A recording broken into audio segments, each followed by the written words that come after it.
इस वीडियो के लिए हम उसे बुलाएंगे डिफॉल्ट। अक्टूबर 2015 में जॉन ब्रेनन को अचानक से एक अननोन नंबर से कॉल आती है और ये कॉल और किसी की नहीं बल्कि डिफॉल्ट की होती है। Who is this and why did you call me?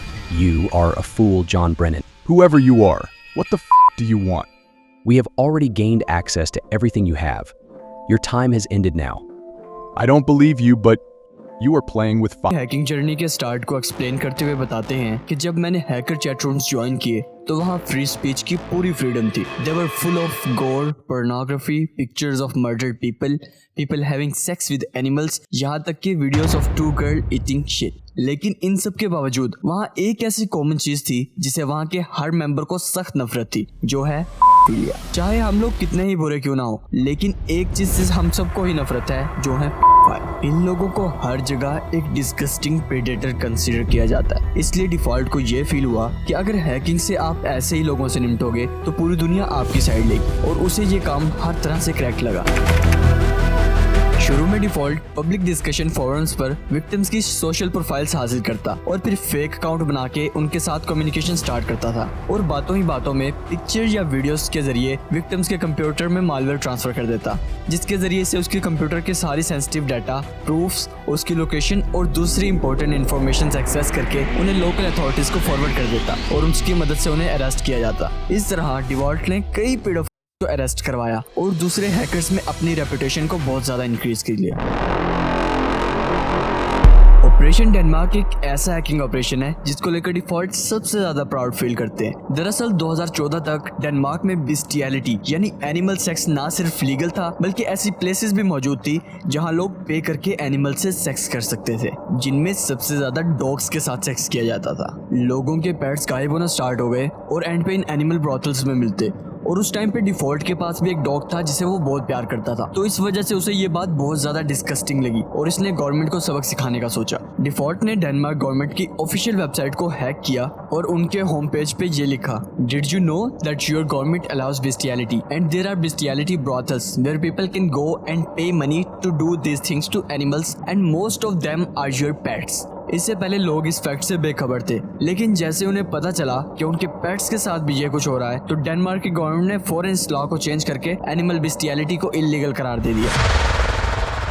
एनएनसेक hacking group join करने के बाद डिफॉल्ट ने एक बार विंस्टर यूनिवर्सिटी की एडमिन पैनल को एक्सेस किया और उसने वहां स्टूडेंट की एक लिस्ट देखी जिसमें स्टूडेंट्स पे यूनिवर्सिटी का डेट लिखा हुआ था, जो कि टोटल $9 मिलियन था, जिनमें से कुछ का डेट $70,000 और कुछ का तो $100,000 तक भी था। इस लिस्ट में नियरली 391 स्टूडेंट्स थे। डिफॉल्ट पेज को स्क्रॉल करते हुए बॉटम तक पहुंचा तो वहाँ डिलीट ऑल का भी बटन था, तो उसने स्टूडेंट से हमदर्दी दिखाते हुए इस रिकॉर्ड को डिलीट कर दिया। आप लोगों को क्या लगता है कि रिकॉर्ड को डिलीट करके डिफॉल्ट ने सही किया या गलत किया? मुझे कमेंट्स में जरूर बताइएगा। अब क्योंकि डिफॉल्ट एक बच्चा था तो उसे हर वक्त शैतानी सोचती रहती थी। उसने सिर्फ फन एंड चैलेंज के लिए ही सेलिब्रिटीज जैसा कि सेथ रोगन को कॉल करके बोला कि मुझे आपकी मूवीज बहुत पसंद है। इसी तरह Cardi B and Chief Keef वगैरह के भी अकाउंट्स हैक किए, लेकिन क्योंकि ये सब फन के लिए था तो उसने उनको उनके अकाउंट्स वापस कर दिए।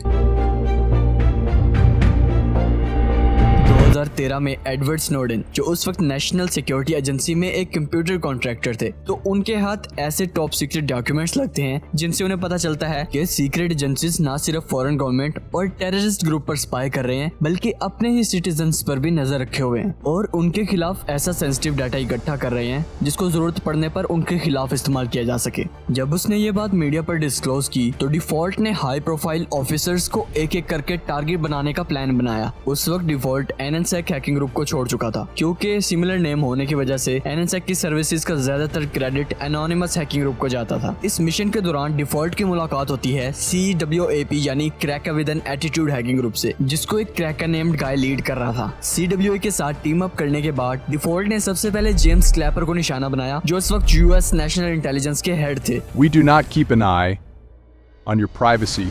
Recent news is a false propaganda. Cracker ने जेम्स क्लैपर के ऑनलाइन अकाउंट्स को एक्सेस करके वहां से उसकी वाइफ का सोशल सिक्योरिटी नंबर निकाला और उसे पब्लिकली पोस्ट कर दिया। उसके बाद क्रैकर ने जेम्स क्लैपर के फोन पर सेव होने वाली तमाम वॉइस कॉल्स को फ्री पैलेस्टाइन हॉटलाइन पर रिडायरेक्ट कर दिया। इसके बाद बारी आती है director of CIA John Brennan की। जॉन ब्रेनन एक वेरिजोन नेम्ड सर्विस यूज करते थे, जो कि internet, mobile phone and TV provider है। डिफॉल्ट ने बड़ी चालाकी से अपने आप को एक टेलीकॉम टेक्नीशियन शो करते हुए वेरिजोन कस्टमर सर्विस से जॉन ब्रेनर का user name, credit card number और उनकी ईमेल आईडी एक्सेस कर ली। अब उसे चाहिए था ईमेल का पासवर्ड लेने के लिए डिफॉल्ट ने ब्रेनन की एक्टिंग करते हुए उसके ईमेल प्रोवाइडर AOL को कॉल लगाई और उसके क्रेडिट कार्ड के लास्ट 4 डिजिट्स को यूज करते हुए उसकी ईमेल आईडी के पासवर्ड को भी एक्सेस कर लिया। 12 अक्टूबर 2015 को उन्हें CIA डायरेक्टर के इनबॉक्स का कंप्लीट एक्सेस मिल गया और उन्होंने सब ईमेल्स को पढ़ना शुरू कर दिया। इनमें न सिर्फ इराक और अफगानिस्तान में होने वाले वॉर की डिटेल्स थी बल्कि SF-86 फॉर्म भी था। अगर आपको नहीं पता तो SF-86 एक ऐसा फॉर्म होता है जो सीक्रेट इंफॉर्मेशन क्लियर करवाने के लिए यूज किया जाता है, जिसमें आपका complete background, social security numbers, emails, telephone numbers, place of birth यानी ईच एंड एवरीथिंग मेंशन होती है। और अब ये सब कुछ डिफॉल्ट एंड क्रैका के हाथ में आ चुका था। ये सारी इन्फॉर्मेशन उन्होंने ट्विटर पर क्रैका नेम्ड अकाउंट पर पोस्ट की। इस काम में डिफॉल्ट एंड क्रैका ही अकेले नहीं थे बल्कि बाकी ग्रुप मेंबर्स भी थे, लेकिन उनमें से एक पर डिफॉल्ट को शक था क्योंकि उनसे पहले उसने जिस ग्रुप को भी ज्वाइन किया वो ग्रुप पकड़ा गया और उसकी एक्टिविटीज भी सस्पिशियस थी।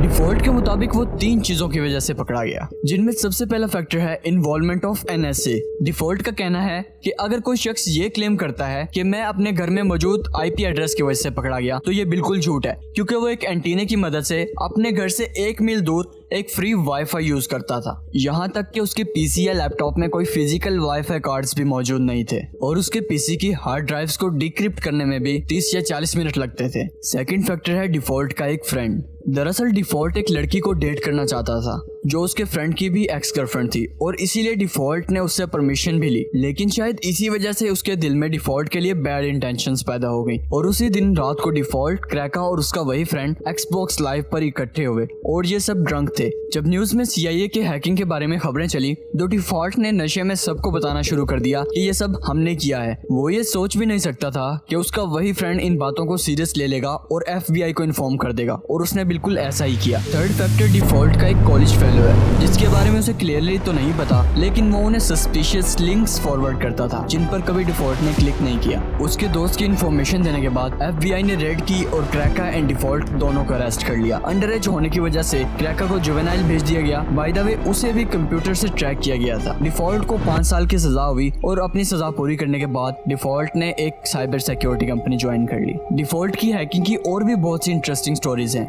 लेकिन अगर उनको एक्सप्लेन किया तो वीडियो बहुत ज्यादा लंबी हो जाएगी, इसलिए वीडियो को यहीं सम अप करते हैं। अगर आप और भी ऐसे इंटरेस्टिंग वीडियोस देखना चाहते हैं तो चैनल को सब्सक्राइब जरूर करें और अगर वीडियो इन्फॉर्मेटिव लगी है तो वीडियो को लाइक जरूर कीजिएगा।